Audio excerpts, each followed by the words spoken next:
Si les fleuves gonflent autant, c'est aussi parce que les eaux de pluie ruissellent sur les terres agricoles, des terres qui absorbent de moins en moins l'eau, qui sont devenues imperméables à force d'être labourées en profondeur.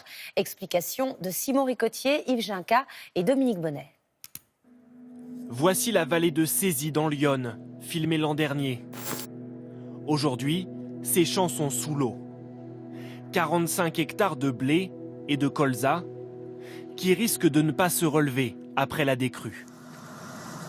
François Prulière, céréalier installé ici depuis 23 ans, ne peut que constater les dégâts. C'est la 4e fois en 5 ans que ces champs sont inondés. C'est des pieds de blé qui ont été sous l'eau là, mais bon, pendant 3-4 jours. Pour l'instant, ils ne sont pas encore détruits. Par contre, il y a des parcelles de colza qui sont derrière, là-haut. Le colza est très sensible à l'humidité et là, ça risque de...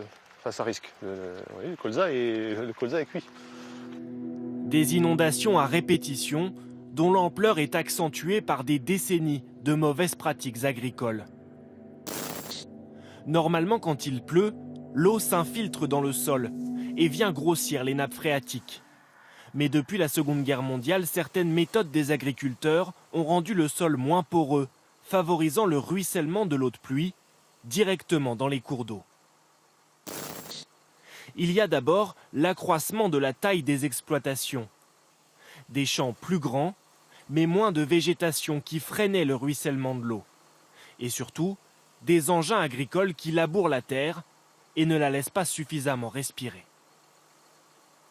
Les méthodes de culture ont aussi contribué à détruire la vie organique présente dans le sol, qui garantissait sa porosité. Plus particulièrement, l'utilisation de pesticides et le manque de rotation des cultures ont appauvri la terre. Enfin, la disparition d'un tiers des prairies françaises ces 30 dernières années.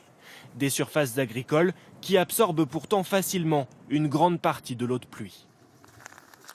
Pour ce chercheur, les agriculteurs ont pris conscience ces 15 dernières années de leurs erreurs du passé. Le labour qui était systématique tous les ans devient occasionnel.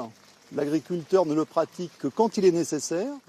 Aujourd'hui, un tiers des agriculteurs auraient adopté de nouvelles pratiques plus respectueuses du sol qui pourraient peu à peu retrouver son pouvoir d'absorption de l'eau.